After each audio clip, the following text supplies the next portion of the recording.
বিসমিল্লাহির রহমানির রহিম। পরম করুণাময় আল্লাহ তাআলার নামে শুরু করছে।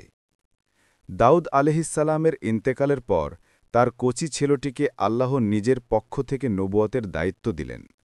তিনি ছিলেন সুলাইমান আলাইহিসসালাম। বয়সে তখন অল্প হলেও বুদ্ধি ও প্রজ্ঞায় ছিলেন অসাধারণ।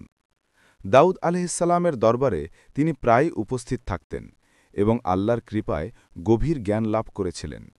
তার চোখে অন্যরা যা বুঝতে পারত না, তিনি তা অনায়াসে বুঝতে পারতেন। ছোট বয়সেই আল্লাহ তাকে এমন শক্তি দিলেন যে তিনি মানুষ, পশু, পাখি, এমনকি জিনদের ভাষাও বুঝতে সক্ষম হলেন। শৈশব থেকেই সুলাইমান আলাইহিসসালামের ভেতরে এক অদ্ভুত বৈশিষ্ট্য ছিল। তিনি সবকিছু খুব গভীরভাবে লক্ষ্য করতেন। পাখিদের ওড়াউড়ি, পিঁপড়ের সারবদ্ধ চলাচল, এমনকি বাতাসের স্রোত, সবকিছুতেই তিনি আল্লাহর মহিমা উপলব্ধি করতেন। যখন তিনি নবুয়তের দায়িত্ব পেলেন, তখন তার ভেতরের এ প্রজ্ঞা আরও বেড়ে গেল। একদিন তিনি আল্লাহর দরবারে দোয়া করলেন, হে আমার প্রতিপালক, আমাকে এমন এক রাজত্ব দান করুন যা আমার পর আর কাউকে দেওয়া হবে না। নিশ্চয়ই আপনি অতুলনীয় দাতা। এই দোয়ার জবাব আল্লাহ দিলেন এক বিস্ময়কর উপায়ে। তিনি শুধু মানুষ নয়, বরং জিন, পশু, পাখি, এমনকি বাতাসকেও সুলাইমান আলাইহিসসালামের অধীনে বশীভূত করে দিলেন। সেই থেকে সুলাইমান আলাইহিসসালামের দরবার হয়ে উঠল বিস্ময়ের এক জগৎ, যেখানে মানুষ যেমন আসত, তেমনি পশু, পাখি ও জিনেরাও হাজির হতো। তাদের প্রত্যেকের জন্য আলাদা আসন থাকত। কেউ গান গাইত, কেউ শ্রম দিত, কেউ বার্তা বহন করত। সবার উপরে সিংহাসনে বসতেন সুলাইমান আলাইহিসসালাম, যিনি আল্লাহর দানকৃত জ্ঞানে সবার অবস্থা বুঝতে পারতেন। জিনদের কথা যখন বলা হয়, তখন মনে আসে অদৃশ্য এক সত্তার কথা। তারা মানুষের মতো নয়, আবার পশু পাখির মতোও নয়। আল্লাহ তাদের আগুনের শিখা থেকে সৃষ্টি করেছেন। সাধারণত মানুষ তাদের দেখতে পায় না, কিন্তু সুলাইমান আলাইহিসসালামের কাছে তারা ছিল দৃশ্যমান। তিনি যাকে চাইতেন সামনে হাজির হতো, যাকে চাইতেন কাজের দায়িত্ব দিয়ে দিতেন। তাদের মধ্যে কেউ শক্তিশালী ছিল, কেউ দ্রুতগামী, আবার কেউ গভীর সাগরে ডুব দিতে পারত। আল্লাহর নির্দেশে সবাই সুলাইমান আলাইহিসসালামের অনুগত হয়ে গেল। একদিন দরবারে সুলাইমান আলাইহিসসালাম জিনদের সামনে ডাকলেন। বিশাল এক সমুদ্র তীরে তারা সবাই হাজির হল। তিনি বললেন, তোমরা সমুদ্রের গভীরে গিয়ে মুক্তা আর রত্ন নিয়ে এসো। এগুলো দিয়ে আমি আল্লাহর ঘরকে আরও সুন্দর করব। মুহূর্তের মধ্যে দলবদ্ধভাবে জিনেরা সমুদ্রে ডুব দিল। অল্প সময়ের মধ্যেই তারা ফিরে এলো নানা রকম রত্ন, মুক্তা আর ঝকমকে পাথর নিয়ে। মানুষের চোখে যা প্রায় অসম্ভব ছিল, জিনদের জন্য তা সহজ কাজ হয়ে উঠল, কেবল সুলাইমান আলাইহিসসালামের শাসনের কারণে। কেবল রত্ন আহরণই নয়, সুলাইমান আলাইহিসসালাম তাদের দিয়ে বিশাল প্রাসাদ, সুউচ্চ দুর্গ আর দৃষ্টিনন্দন স্থাপত্য নির্মাণ করাতেন। জিনেরা পাথর কেটে আকার দিত, সোনার নকশা বসাত, এমনকি বিরাটকায় পাত্র তৈরি করত যাতে শত শত মানুষ একসঙ্গে খাবার খেতে পারত। এমনকি এমন কিছু প্রাসাদও তৈরি হয়েছিল যার মেঝে ছিল কাঁচের মতো স্বচ্ছ। নিচে প্রবাহিত নদীর পানি যেন উপরের কাঁচের তলদেশে মাছসহ ভেসে বেড়াত। সাধারণ মানুষ ভেবে বসত তারা যেন পানির উপর হাঁটছে। তবে জিনদের মধ্যে সবাই অনুগত ছিল না। কেউ কেউ অবাধ্য হতে চাইত, কিন্তু আল্লাহর নির্দেশে সুলাইমান আলাইহিসসালাম তাদের বাঁধা দিতেন লোহার শিকলে। তার রাজত্বে কোনো জিন বিদ্রোহ করার সাহস পেত না। শয়তানি প্রকৃতির জিনরা শিকলবন্দী হয়ে থাকত, আর অনুগতেরা নির্ধারিত কাজ সম্পন্ন করত। সুলাইমান আলাইহিসসালামের দরবার তাই ছিল পৃথিবীর সবচেয়ে বিচিত্র ও মহিমান্বিত দরবার। সেখানে মানুষ যেমন আসত, তেমনি পশু, পাখি আর জিনেরাও নির্দ্বিধায় আসত। কেউ বার্তা নিয়ে আসত, কেউ কাজের দায়িত্ব পেত। প্রতিটি সৃষ্টিই যেন তার দরবারে নত হয়ে থাকত। এই শাসন ও প্রভাব আল্লাহর এক অনন্য দান। মানুষ সাধারণত জিনকে ভয় পায়, কিন্তু আল্লাহর ইচ্ছায় এক নবীর অধীনে তারা হয়ে উঠেছিল বাধ্যগত দাস। এতে প্রমাণ হয় আল্লাহর ইচ্ছাই আসল শক্তি, মানুষ বা জিনের নয়। সকালের রোদ যখন সোনালি আভা ছড়িয়ে দিত, তখন সুলাইমান নবীর দরবার যেন আল্লাহর দানকৃত এক স্বর্গরাজ্য হয়ে উঠত। মানুষ, পশু পাখি, এমনকি জিনরা সবাই নির্দিষ্ট সারিতে দাঁড়িয়ে অপেক্ষা করত তার নির্দেশ শোনার জন্য। একদিকে মানুষ হাতজোড় করে দাঁড়াত, অন্যদিকে বিশাল আকার জিনরা নীরবে মাথে নিচু করে থাকত। তাদের চোখে ভয়, আবার একই সাথে শ্রদ্ধা, কারণ তারা জানত এই নবীর নির্দেশ অমান্য করা সম্ভব নয়। একবার সুলাইমান নবী জিনদের বললেন, তোমরা এমন এক প্রাসাদ বানাও যা আমার রাজ্যের মর্যাদা প্রকাশ করবে, যাতে থাকবে সুউচ্চ মিনার, প্রশস্ত বাগান, ঝকমকে হলঘর এবং স্বচ্ছ পালির ধারা। সঙ্গে সঙ্গে শত শত জিন কাজে লেগে গেল। কেউ পাহাড় থেকে পাথর কেটে আনছে, কেউ নদী থেকে বালু টেনে আনছে, কেউ সোনার পাত বসাচ্ছে, কেউ কেউ আবার শস্যক্ষেত থেকে কাঠ সংগ্রহ করে এনে খুঁটি বানাচ্ছে। দিনের পর দিন, মাসের পর মাস ধরে তাদের অক্লান্ত পরিশ্রমে তৈরি হল এক অদ্ভুত মহল। এর দেয়ালে ছিল সোনার প্রলেপ, ছাদের গায়ে রত্নের নকশা, আর মেঝেতে ছিল কাঁচের মতো স্বচ্ছ পাথর। মহল দেখে যে কেউ মুগ্ধ হয়ে যেত। সাধারণ মানুষ ভাবত এটি হয়তো আকাশের কোনো প্রাসাদ নেমে এসেছে। শুধু প্রাসাদ নয়, সুলাইমান নবী তাদের দিয়ে বিশাল ভাস্কর্য ও পাত্র বানাতে বলতেন। কখনো তারা তৈরি করত বড় বড় হাঁড়ি, যাতে শত শত সৈনিক একসঙ্গে রান্না খেতে পারত। আবার কখনো বানাত বিশাল দরজা বা গম্বুজ, যা মানুষের পক্ষে তোলা সম্ভব ছিল না। জিনরা তাদের শক্তি দিয়ে সেই অসম্ভব কাজকে সম্ভব করত। এভাবেই সুলাইমান নবী তাদের কাজে লাগাতেন জনকল্যাণমূলক কাজে। তবে তিনি কখনো নিজের অহংকার বা গর্ব দেখানোর জন্য এসব ব্যবহার করতেন না, বরং সবসময় বলতেন, এ সবই আমার প্রতিপালকের দান। যদি তিনি চান, তবে মুহূর্তেই তা কেড়ে নিতে পারেন। তবে সব জিন সমান ছিল না। কেউ কেউ ছিল অতিশয় শক্তিশালী, কেউ ছিল দ্রুতগামী, আবার কেউ ছিল ধূর্ত ও বিদ্রোহী। বিদ্রোহী জিনরা মাঝে মাঝে পালিয়ে যেতে চাইত বা গোপনে ফিতনা ছড়াত, কিন্তু সুলাইমান নবীর নজর থেকে কিছুই বাদ যেত না। তিনি আল্লাহর অনুমতিতে সেই অবাধ্য জিনদের ধরে এনে লোহার বেড়িতে বেঁধে রাখতেন।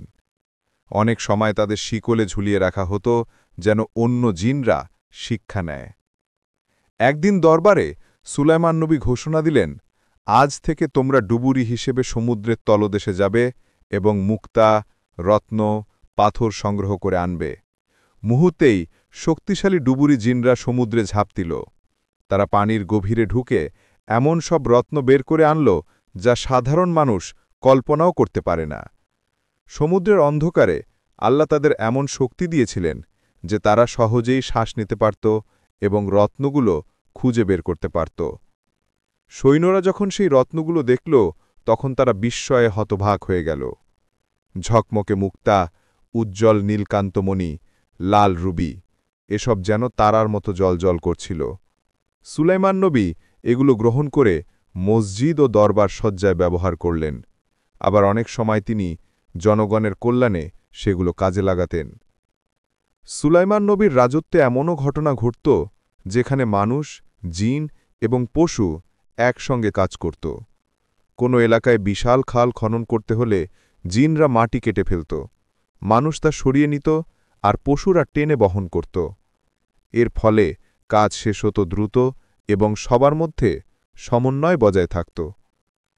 তার রাজ্যের প্রশাসনও ছিল বিস্ময়কর।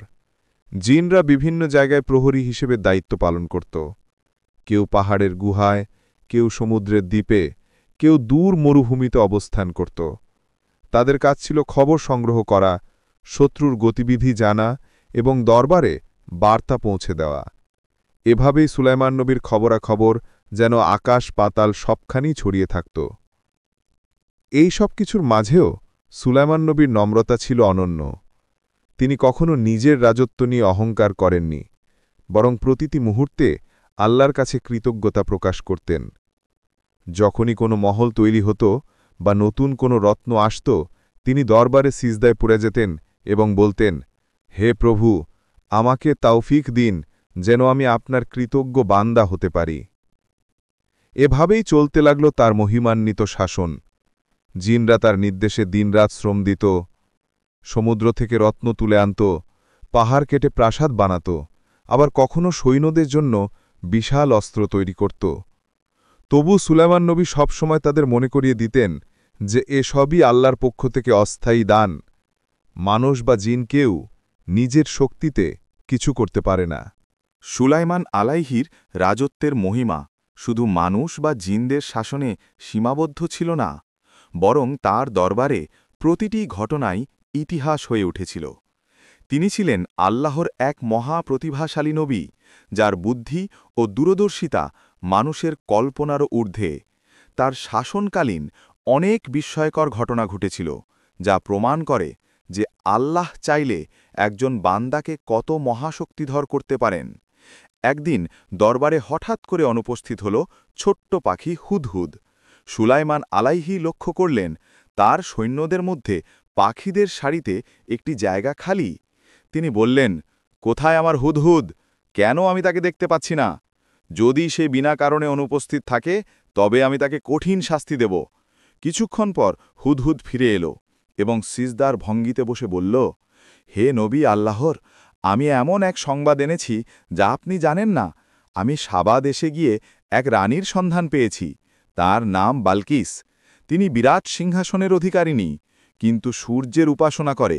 তার প্রজারা সবাই সূর্যের সামনে সেজদা করে। এই সংবাদ শুনে সুলাইমান আলাইহির হৃদয়ে আলোড়ন সৃষ্টি হল। তিনি সঙ্গে সঙ্গে একটি চিঠি লিখলেন, যেখানে লিখলেন, আল্লাহর নামে, যিনি পরম দয়ালু, পরম দাতা, আমার বিরুদ্ধে অহংকার করো না, বরং মুসলমান হয়ে যাও। তিনি চিঠিটি হুদহুদের হাতে দিলেন এবং বললেন, এটি রানীর কাছে পৌঁছে দাও।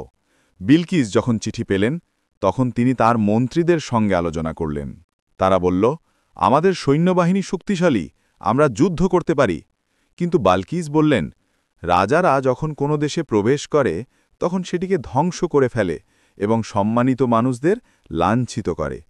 আমি বরং প্রথমে সুলাইমানকে উপহার পাঠাব। এদিকে সুলাইমান আলাইহি উপহার পেয়ে বললেন, তোমরা কি আমাকে ধনসম্পদ দিয়ে প্রলুব্ধ করতে চাইছ? আল্লাহ যে দান আমাকে দিয়েছেন তা অনেক শ্রেষ্ঠ। তোমাদের উপহার আমার কাছে মূল্যহীন। তিনি ঘোষণা দিলেন, তোমরা শীঘ্রই আমার বাহিনীর শক্তি দেখতে পাবে। এরপর সুলাইমান আলাইহি তার দরবারে বললেন, কে আমার কাছে বালকিসের সিংহাসন এনে দিতে পারবে? তখন এক শক্তিশালী জিন দাঁড়িয়ে বলল, আমি আপনার আসন থেকে ওঠার আগেই তা এনে দিতে পারব।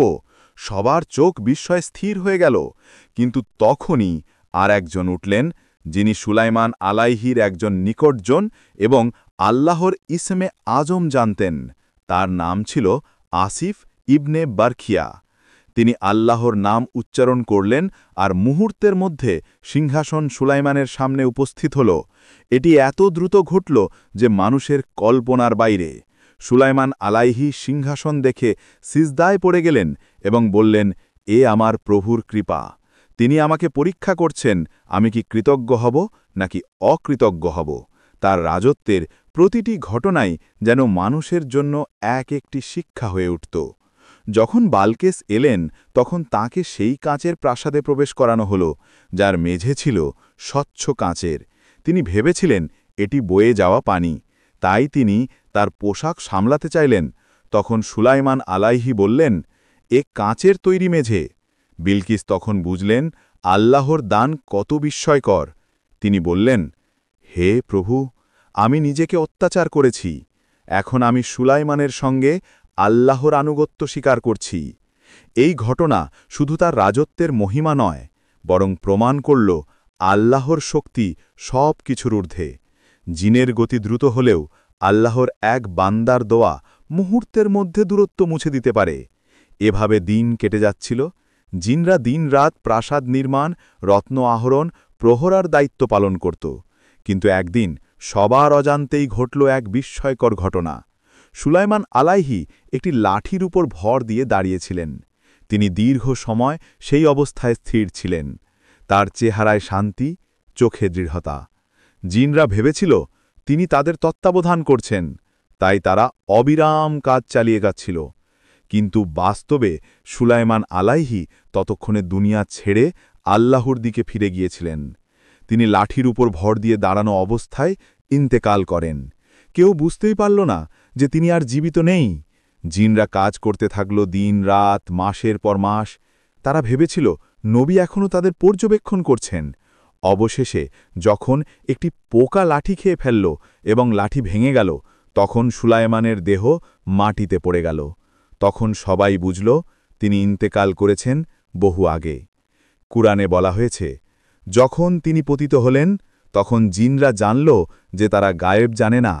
যদি তারা ভবিষ্যৎ জানত তবে তারা এতকাল অপমানজনক শ্রমে পড়ে থাকত না। এই ঘটনা ইতিহাসে এক মহান শিক্ষা হয়ে রইল। মানুষ অনেক সময় জিনকে গায়েব জানার ক্ষমতা সম্পন্ন ভাবে, কিন্তু আসলে তারা কিছুই জানে না। আল্লাহ যা জানাতে চান শুধু তাই তারা বুঝতে পারে। সুলাইমান আলাইহির মৃত্যু প্রমাণ করে দিল গায়েবের জ্ঞান শুধু আল্লাহর কাছেই সীমাবদ্ধ।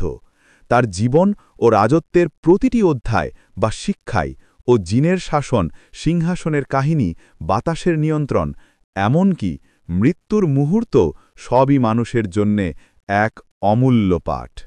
সুলাইমান আলাইসালামের জীবনের প্রতিটি অধ্যায় এক একটি বিস্ময়কর গল্পের মতো হলেও তার ভেতরে লুকিয়ে আছে গভীর শিক্ষা। তার জিন শাসন ও রাজত্ব শুধু কৌতূহল জাগানোর জন্য নয়, বরং মানুষের কাছে আল্লাহর কুদরতের প্রমাণ এবং ঈমানের দৃঢ়তার উপকরণ। আল্লাহ তাকে যা দান করেছিলেন তা অন্য কাউকে দেননি। পৃথিবীর ইতিহাসে এমন আরেকজন শাসক পাওয়া যায়নি যিনি একই সাথে মানুষ, পশু পাখি, বাতাস আর জিনদের উপর কর্তৃত্ব করেছেন। তার রাজত্বের মহিমা যেমন ছিল বিস্ময়কর, তেমনি ছিল আল্লাহ দানকৃত পরীক্ষার এক রূপ। মানুষ মনে করতে পারে জিন শাসন বা বিশাল রাজ্য পাওয়াই যেন সবকিছু, কিন্তু সুলাইমান আলাইসাল্লাম কখনও তা ভেবে অহংকারে ডুবে যাননি। বরং প্রতিটি ঘটনার পর তিনি সিজদায় পড়ে আল্লাহর প্রতি কৃতজ্ঞতা প্রকাশ করতেন। যখন বালকিসের সিংহাসন মুহূর্তে হাজির হল, তখন তিনি বললেন, এ আমার প্রভুর অনুগ্রহ, আমাকে পরীক্ষা করার জন্য। এতে বোঝা যায় যে নবীরা সর্বদা আল্লাহর সন্তুষ্টিতেই মূল লক্ষ্য করেন, পৃথিবীর সম্পদ বা শক্তিকে নয়। জিনদের শাসনের মধ্যে এক বড় শিক্ষা আছে। মানুষ অনেক সময় জিনকে ভয় করে, তাদের অদৃশ্য ক্ষমতাকে অতিরিক্ত গুরুত্ব দেয়। কিন্তু আল্লাহর ইচ্ছায় এক নবী তাদেরকে এমনভাবে বশীভূত করেছিলেন যেন তারা দাস হয়ে কাজ করছে।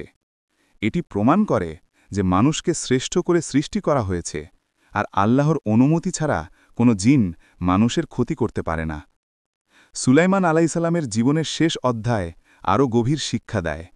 তিনি যখন লাঠির উপর ভর দিয়ে দাঁড়িয়েছিলেন এবং তার মৃত্যু হল, তখন জিনরা বুঝতেই পারেনি। তারা ভেবেছিল তিনি এখনও জীবিত আছেন। মাসের পর মাস তারা কঠোর পরিশ্রম চালিয়ে গেল, শুধু এই ভয়ে যে নবী তাদের দেখছেন। অবশেষে যখন একটি পোকা লাঠি খেয়ে ফেলল আর তার দেহ পড়ে গেল, তখনই সত্য প্রকাশ পেল।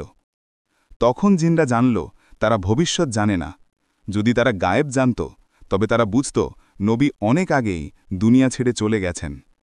এই ঘটনা মানুষকে শেখায় যে গায়েবের জ্ঞান শুধু আল্লাহর হাতে। জিন বা ফেরেস্তা কিংবা নবী কেউই স্বয়ংক্রিয়ভাবে ভবিষ্যৎ জানেন না। আল্লাহ যাকে চান তাকে কিছুটা জ্ঞান দেন, কিন্তু সবকিছু তারই হাতে সীমাবদ্ধ। এ কারণেই মুসলমানদের জন্য সবচেয়ে বড় বিশ্বাস হল গায়েবের জ্ঞান আল্লাহ ছাড়া আর কারো নেই। আরেকটি শিক্ষা হল নম্রতা। সুলাইমান আলাইসাল্লামের হাতে যদি জিন না থাকত, যদি বাতাস তার বাহিনী না হতো, তবে পৃথিবীতে তিনি এক সাধারণ শাসক হতেন। কিন্তু আল্লাহ তাকে মহাশক্তি দিলেন, তবুও তিনি প্রতিটি মুহূর্তে কৃতজ্ঞ থাকলেন, অহংকার করলেন না। এর মানে মানুষের কাছে যত বড় শক্তিই আসুক না কেন, তার উচিত সেই শক্তিকে আল্লাহর পথে ব্যবহার করা এবং সবসময় বিনয়ী থাকা। তার রাজত্ব আজ আর নেই, তার প্রাসাদগুলো ভেঙে গিয়েছে, তার সিংহাসনও মাটির নিচে হারিয়ে গেছে, কিন্তু তার কাহিনী আজও মানুষের হৃদয় বেঁচে আছে, কারণ এর মধ্যে আছে আল্লাহর দান, শক্তির সীমা, কৃতজ্ঞতার শিক্ষা এবং মানুষের শ্রেষ্ঠত্বের প্রমাণ। আজকের যুগে অনেকেই জিন নিয়ে কৌতূহলী হয়, ভয় পায়, কখন আবার তাদের সাহায্য চাইতেও চেষ্টা করে। কিন্তু সুলাইমান আলাইসাল্লামের গল্প স্পষ্ট করে দেয়, জিন শাসন মানুষের নিজের কাজ নয়, এটি কেবল আল্লাহর পক্ষ থেকে এক নবীর মুজিজা। তাই মুসলমানের উচিত জিনের কাছে নয়, বরং একমাত্র আল্লাহর কাছেই সাহায্য চাওয়া। সুলাইমান আলাইসাল্লামের জিন শাসন আমাদের স্মরণ করিয়ে দেয় পৃথিবীর সব শক্তি সব সামর্থ্য আসলে আল্লাহর দান। তিনি চাইলে একজন মানুষকে এমন উচ্চতায় পৌঁছে দেন যে জিনরা তার দাস হয়ে যায়, আবার তিনি চাইলে সবকিছু কেড়ে নেন। তাই মানুষের প্রকৃত কাজ হল তার দিকে ফিরে আসা, তার একত্বে বিশ্বাস করা এবং কৃতজ্ঞ বান্দা হয়ে থাকা। এইভাবেই সুলাইমান আলাইসাল্লামের রাজত্ব এক মহা কাহিনী হয়ে রইল, যেখানে জিনরা কেবল শ্রমিক, বাতাস কেবল বাহন, আর মানুষ হল সেই সৃষ্টি যাকে আল্লাহ সবচেয়ে সম্মানিত করেছেন। তার জীবন প্রমাণ করে দেয় যে আল্লাহ ছাড়া আর কেউ প্রকৃত শক্তির অধিকারী নয়। আপনারা যদি এই বিষয়বস্তুটি ভালো লেগে থাকে তাহলে অনুগ্রহ করে আমাদের চ্যানেলটি সাবস্ক্রাইব করুন এবং ভিডিওটি লাইক করে শেয়ার করুন। আপনাদের মতামত কমেন্ট বক্সে জানাতে ভুলবেন না।